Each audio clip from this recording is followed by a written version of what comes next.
Welcome back. Today's video will deal with a more of a niche topic, so it probably will not interest all of you in the same manner. It deals with the way to have the best chances to get a good DMEK graft from a corneal scleral rim. So you may all know that corneal transplants usually start in the form of a corneal scleral rim, as shown in the video. All harvesting happens like this, and then after proper evaluation, the corneal bank will release the tissue for human use. They may also prep the tissue for a specific kind of transplant if requested to do so, but usually if you don't know what you're going to do with that tissue, you just order it and then assign it to a patient and then prep it in the operating room for a specific type of transplant. And everything I've just said varies widely around the world. In our center, we get rims from brain dead donors mostly, and then we assign the specific kind of transplant to a patient, and then prep it in the OR and use it immediately. So in this case, we have a corneal scleral rim mounted on a punch block. You can see that there's a metallic stand in the periphery of the video, and after cleaning iris remnants a bit, we are drying with the wax cell sponge and sucking up all of the storage medium, and you can notice the wax cell swelling as it pulls storage medium off of the endothelium. We do this because we then want to add a few droplets of trypan blue to stain Schwalbe's line and endothelium. And you may notice that this isn't quite trypan blue, it looks a bit violet. It's not brilliant blue, it's just a video that has been color shifted to enhance the saturation of the blue, because in this way Descemet would be more readily visible. Now we're using the technique that is widely used in the UK at Moorfields, which is peripheral scoring, and with the Sinsky hook, and then basically a variation of the scuba technique. But the scuba technique starts off a bit differently, and that's the variation that the original variation is the one that has been used and is currently used by the Melis team in Rotterdam, and that involves disinserting Schwalbe's line and just pulling towards the center. But in this manner that we are using is the one from Moorfields, the one that I've been taught, and of course it works well as the other one. So after going a few times around with the Sinsky hook, we then pull on the peripheral score, and we visualize Descemet as it's been stained by the blue that was dripping on top of our score. And in this manner, we can see that we've basically ripped Descemet's 360 degrees. And the thing here to be very careful of is to see if there are any radial tears, because the radial tear, once you start pulling on Descemet to take it off the stroma, the radial tear will extend centrally and will make the graft unusable, almost unusable. And we want to be sure that Descemet has been scored all around to be, and if not, just to be sure that we have no radial tears, and if there are any, to be able to pull in such a manner that we don't induce tangential forces on these radial tears, because this will propagate them centrally.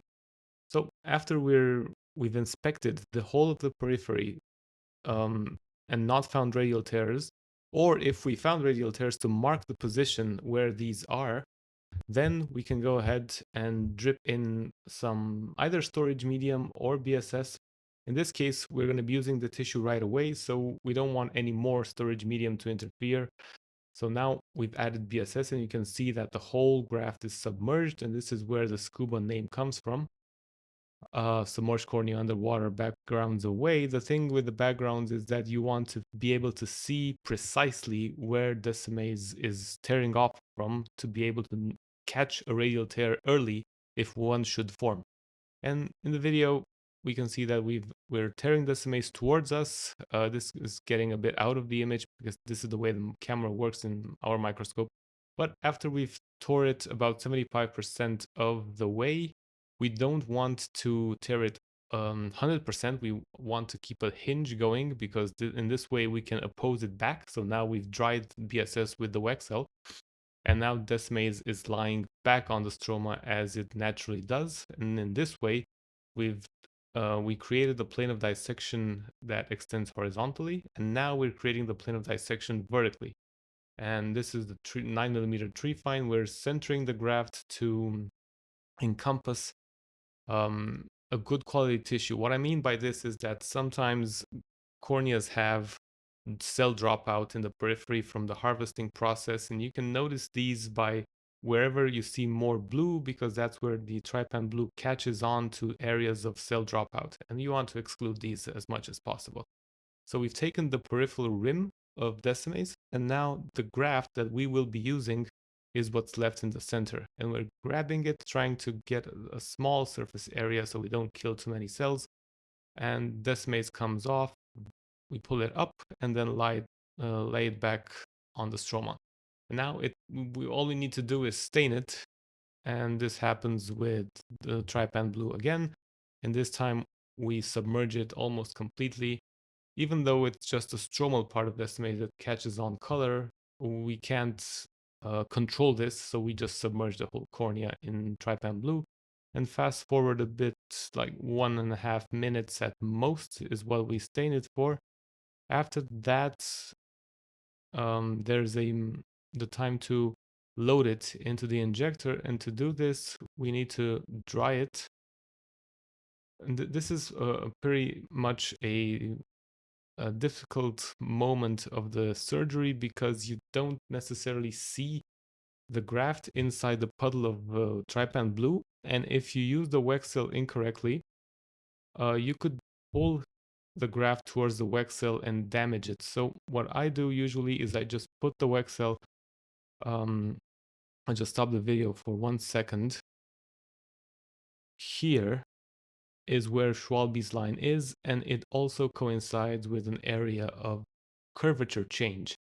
So if we were to use Wexel inside the corneal dome, which would be here, then the graft will very easily be pulled towards the fluid wave. But if we use it on the scleral side, which has a different curvature, then the graft won't. And this is the reason why the Wexel only barely touches the limbus. It doesn't go any more centrally than that, because if it were to do so, it may pull the graft towards it and damage it. There's another technique that involves two Wexels, like pulling in opposite sides, so you kind of even out the pulling forces, but this is the way that I do it, and I also push down on the Wexel and push the cornea away so that trypan blue trickles this way, and that way we can just get a few drips of trypan blue that touch the Wexel, and then the Wexel will pull the rest without pulling the graft, and this is key. So the graft needs to be able to dry up and stay on the stroma like this, because when it's dried, it will not fall off. You can basically take the corneal rim off of the trypan of the punch block, and even hold it vertically, and it will not fall off. And that's the video. Thank you for watching.